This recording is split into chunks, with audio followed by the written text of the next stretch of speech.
This is Democracy Now!, democracynow.org. I'm Amy Goodman. We continue our coverage of the New Year's Day inauguration of the Democratic Socialist Zohran Mamdani as the mayor of New York City. It was below freezing. Huge public ceremony outside City Hall with thousands attending.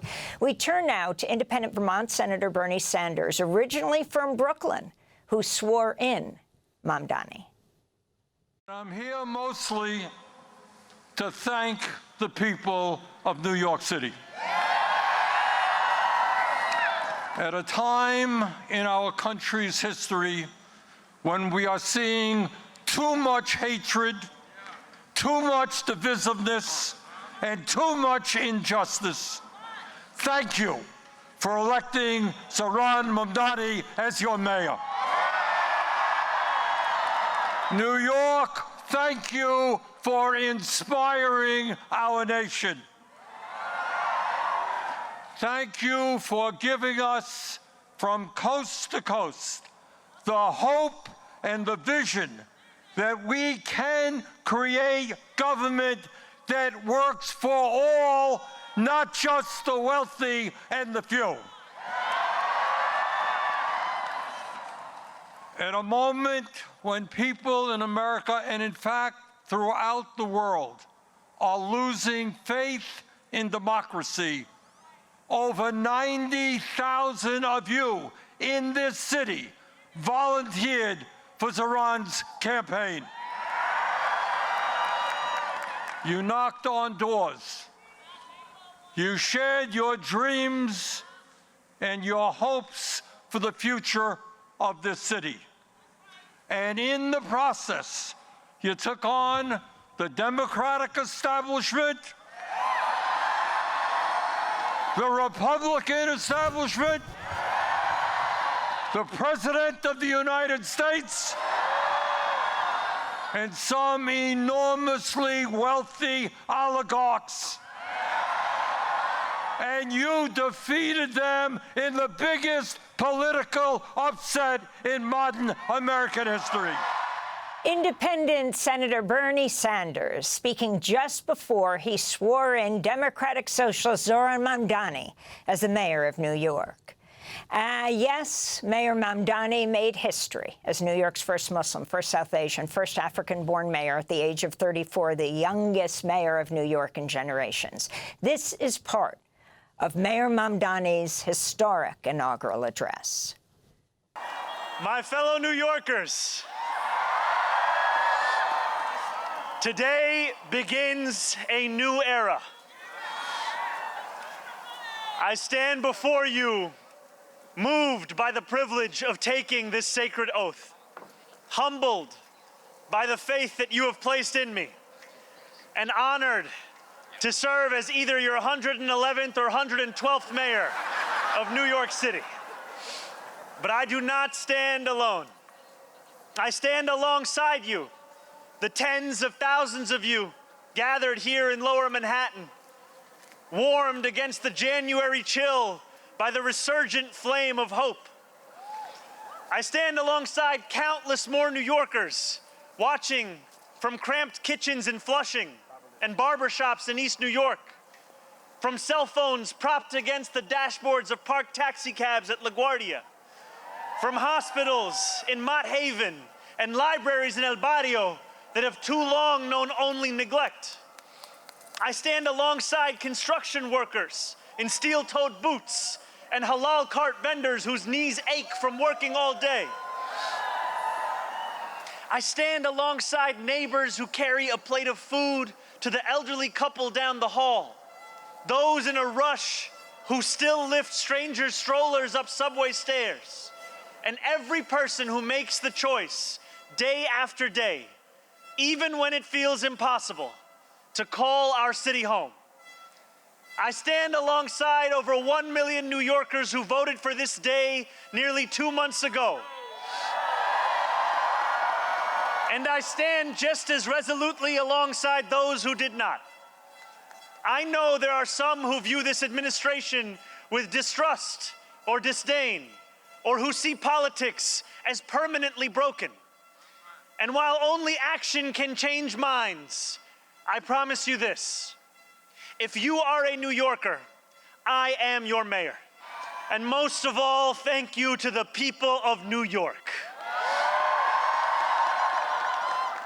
A moment like this comes rarely. Seldom do we hold such an opportunity to transform and reinvent. Rarer still is it the people themselves whose hands are the ones upon the levers of change. And yet we know that too often in our past, moments of great possibility have been promptly surrendered to small imagination and smaller ambition. What was promised was never pursued. What could have changed remained the same. For the New Yorkers most eager to see our city remade, the weight has only grown heavier. The wait has only grown longer. In writing this address, I have been told that this is the occasion to reset expectations, that I should use this opportunity to encourage the people of New York to ask for little and expect even less. I will do no such thing. The only expectation I seek to reset is that of small expectations. Beginning today, we will govern expansively and audaciously. We may not always succeed, but never will we be accused of lacking the courage to try. To those who insist that the era of big government is over, hear me when I say this. No longer will City Hall hesitate to use its power to improve New Yorkers' lives. For too long, we have turned to the private sector for greatness while accepting mediocrity from those who serve the public. I cannot blame anyone who has come to question the role of government, whose faith in democracy has been eroded by decades of apathy. We will restore that trust by walking a different path, one where government is no longer solely the final recourse for those struggling, one where excellence is no longer the exception. We expect greatness from the cooks wielding 1,000 spices, from those who stride out onto our Broadway stages, and from our starting point guard at Madison Square Garden. Let us demand the same from those who work in government. In a city where the mere names of our streets are associated with the innovation of the industries that call them home, we will make the word City Hall synonymous with both resolve and results. As we embark upon this work, let us advance a new question, a new answer to the question asked of every generation. Who does New York belong to?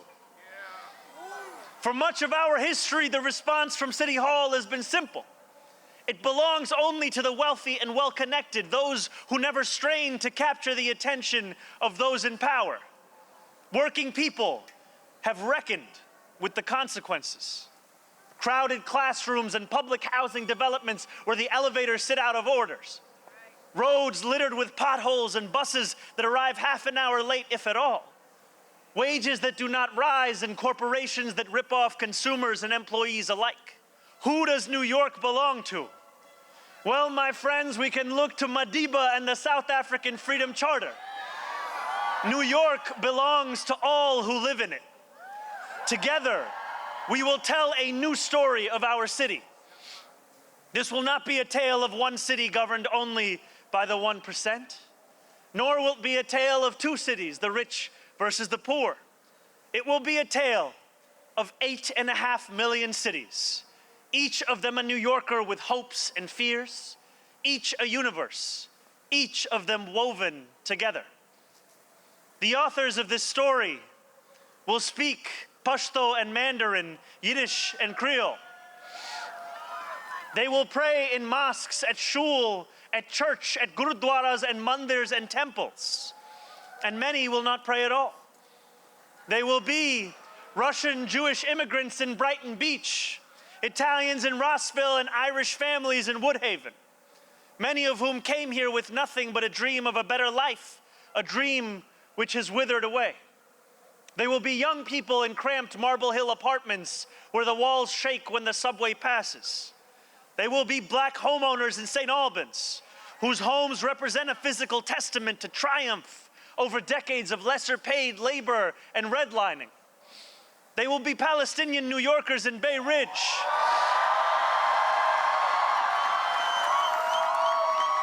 who will no longer have to contend with a politics that speaks of universalism and then makes them the exception.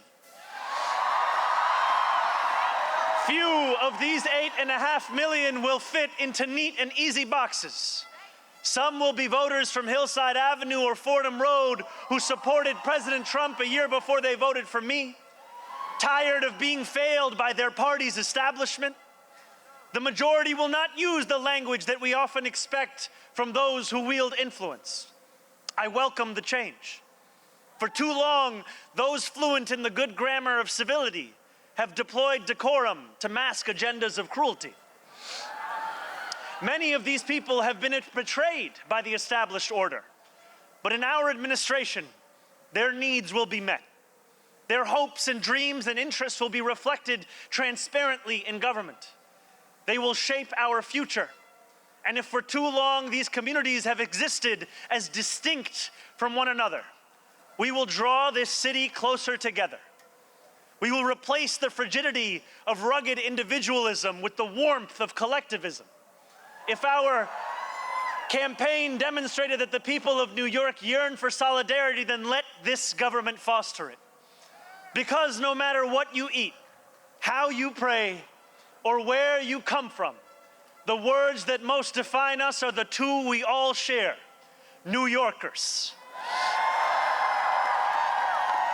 And it will be New Yorkers who reform a long broken property tax system. New Yorkers who will create a new Department of Community Safety that will tackle the mental health crisis and let the police focus on the job they signed up to do. New Yorkers who will take on the bad landlords who mistreat their tenants and free small business owners from the shackles of bloated bureaucracy. And I am proud to be one of those New Yorkers. When we won the primary last June, there were many who said these aspirations and those who held them had come out of nowhere.